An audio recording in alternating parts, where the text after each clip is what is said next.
ಅಣ್ವಸ್ತ್ರ ವಿಚಾರಕ್ಕೆ ಮುರಿದು ಬಿತ್ತು ಇರಾನ್ ಯುಎಸ್ ಸಂಧಾನ. ನ್ಯೂಕ್ಲಿಯರ್ ಬಾಂಬ್ ತಯಾರಿಕೆಗೆ ಪಟ್ಟು ಬಿಡದ ಇರಾನ್. ಇದೇ ವಿಚಾರಕ್ಕೆ ಅಮೆರಿಕ ಇರಾನ್ ಮಾತುಕತೆ ವಿಫಲ ಅನ್ನೋದು ಗೊತ್ತಾಗ್ತಾ ಇದೆ. ಅಣ್ವಸ್ತ್ರ ಬಾಂಬ್ ಹೊಂದಬಾರದು ಅಂತ ಅಮೆರಿಕ ಹೇಳ್ತಾ ಇರೋದು. ಯಾವುದೇ ಕಾರಣಕ್ಕೂ ಅಣ್ವಸ್ತ್ರ ಬಾಂಬನ್ನು ಹೊಂದಬಾರದು ಅಂತ. ಬಟ್ ಒಪ್ಕೊಳ್ತಾ ಇಲ್ಲ ಇವರು. ಈ ಕಾರಣಕ್ಕಾಗಿ ಸಂಧಾನ ಫೇಲ್ ಆಗ್ತಾ ಇದೆ. ಅಮೆರಿಕದತ್ತ ತೆರಳಿದ ವ್ಯಾನ್ಸ್ ನಿಯೋಗ. ಅಣ್ವಸ್ತ್ರ ಬಾಂಬ್ ವಿಚಾರದಲ್ಲಿ ಪಟ್ಟು ಸಡಿಲಿಸದ ಇರಾನ್ ಒಂದಷ್ಟು ಷರತ್ತುಗಳನ್ನು ಹಾಕಿತ್ತು. ಅದಕ್ಕೆ ಅಮೆರಿಕ ಒಪ್ಕೊಳ್ತಾ ಇರಲಿಲ್ಲ. ಅಮೆರಿಕ ಒಂದಷ್ಟು ಷರತ್ತುಗಳೆಲ್ಲ ಹಾಕಿತ್ತು. ಅದರಲ್ಲಿ ಹೋರ್ಮೋಜ್ ಮತ್ತು ಅಣ್ವಸ್ತ್ರ ಇವೆರಡೂ ತುಂಬಾನೇ ಇಂಪಾರ್ಟೆಂಟ್ ಆಗಿತ್ತು. ಬಿಲ್ಕುಲ್ ಇದಕ್ಕೆ ಒಪ್ಕೊಳ್ಳೋದು ಡೌಟು ಅನ್ನೋದೇ ಇತ್ತು. ಬಟ್ ಒಂದು ಮಾತುಕತೆ ನೋಡೋಣ ಅನ್ನೋಂಥ ರೀತಿಯಲ್ಲಿ ಇದ್ದು ವಿಫಲ ಆಗಿದೆ. ಅದನ್ನು ಹೇಳ್ತಾ ಇದ್ದಾರೆ. ಅಣ್ವಸ್ತ್ರ ವಿಚಾರಕ್ಕೆ ಈ ಸಂಧಾನ ಮುರಿದು ಬಿದ್ದಿದೆ ಅನ್ನೋದನ್ನು ಹೇಳ್ಕೊಳ್ತಾ ಇದ್ದಾರೆ.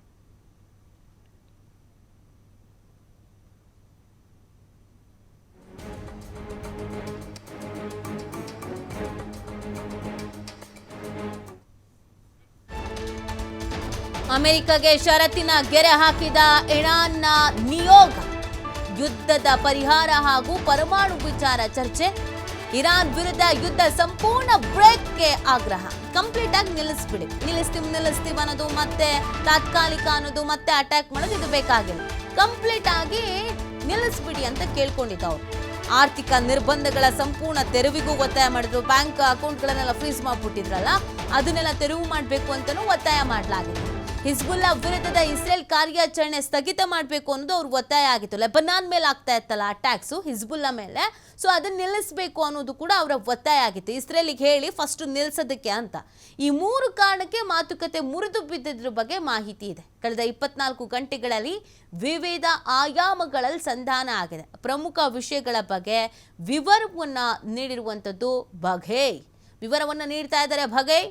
ಯಾಕೆ ಈ ಸಂಧಾನ ವಿಫಲ ಆಯಿತು, ಯಾವ್ಯಾವ ವಿಚಾರ ಕೂತು ಮಾತಾಡಿದ್ರು ವರ್ಕೌಟ್ ಆಗಲಿಲ್ಲ, ಹೊಂದಾಣಿಕೆ ಆಗಲಿಲ್ಲ ಅನ್ನೋದ್ರ ಬಗ್ಗೆ ಅವ್ರು ತಿಳಿಸ್ತಾ ಇದ್ದಾರೆ. ಯುದ್ಧದ ಪರಿಹಾರ, ಪರಮಾಣು ವಿಚಾರ, ಆರ್ಥಿಕ ನಿರ್ಬಂಧಗಳ ಸಂಪೂರ್ಣ ತೆರವು, ಲೆಬನಾನ್ ಮೇಲೆ ಅಟ್ಯಾಕ್ ಮಾಡದೇ ಇರೋದು, ಇಸ್ರೇಲಿಗೆ ಹೇಳುವಂತೆ ಮಾಡುವಂಥದ್ದು, ಈ ಎಲ್ಲ ವಿಚಾರಗಳ ಬಗ್ಗೆ ಚರ್ಚೆ ಆಗಿದೆ. ಬಟ್ ಇರಾನ್ ಹೇಳಿದಂಥ ಷರತ್ತುಗಳಿಗೆ ಅಮೆರಿಕ ಒಪ್ಕೊಂಡಿಲ್ಲ. ಅಮೆರಿಕ ಕೇಳಿದಂಥ ವಿಚಾರಗಳಿಗೆ ಇರಾನ್ ಬಿಲ್ಕುಲ್ ಆಗಲ್ಲ ಅಂತಾನೆ ಹೇಳಿರೋದು. ಈ ಕಾರಣಕ್ಕೆ ಇನ್ನು ಮಾತಾಡೋ ಉಪಯೋಗ ಇಲ್ಲ ಅಂತ ಹೇಳಿ ಸಂಧಾನ ವಿಫಲ ಆಗಿದೆ.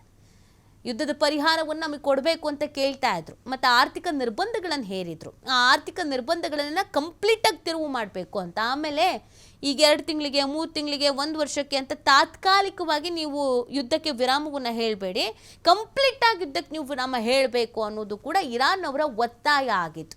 ಆದರೆ ಅಮೆರಿಕ ಇದಕ್ಕೆಲ್ಲ ಒಪ್ಕೊಂಡಿಲ್ಲ.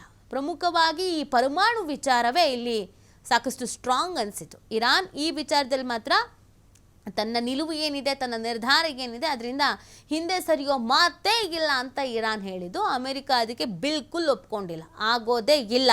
ಒಪ್ಪಂದ ಆಗಬೇಕು ಅಂತಂದರೆ ಎರಡೂ ಕಡೆಯಿಂದಲೂ ಕೂಡ ಕೆಲವೊಂದು ವಿಚಾರದಿಂದ ಒಂದು ಹೆಜ್ಜೆ ಹಿಂದೆ ಇಡಬೇಕು.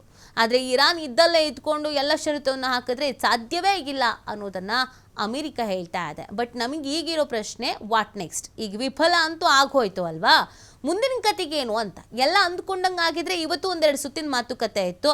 ಅದು ಏನಾದರೂ ವರ್ಕೌಟ್ ಆಗಿತ್ತು ಅಂತಂದರೆ ಎಲ್ಲ ಶಾಂತ ರೀತಿಯಲ್ಲಿ ಇರ್ತಾ ಇತ್ತು. ಬಟ್ ಈಗ ಮುರಿದೋಗ್ಬಿಟ್ಟಿದೆ, ವಿಫಲ ಆಗಿಬಿಟ್ಟಿದೆ. ಹಾಗಿದ್ರೆ ಮುಂದಿನ ಕತೆಗೇನು? ಮತ್ತೆ ಅಟ್ಯಾಕ್ ಮಾಡ್ತಾರಾ? ಭೀಕರವಾಗಿ ಅಟ್ಯಾಕ್ ಮಾಡ್ತಾರಾ? ಟ್ರಂಪ್ ಬೇರೆ ವಾರ್ನ್ ಮಾಡಿಬಿಟ್ಟಿದ್ದಾರೆ, ಹಿಂದೆಂದು ಕಂಡು ಕೇಳರಿಯದ ರೀತಿಯಲ್ಲಿ ನಾವು ಅಟ್ಯಾಕ್ ಮಾಡಬೇಕಾಗತ್ತೆ ಅಂತ. ಹಾಗಿದ್ರೆ ಮತ್ತೆ ಯುದ್ಧನ ಪ್ರಶ್ನೆ ಹುಟ್ಕೊಳ್ತಾ ಇದೆ.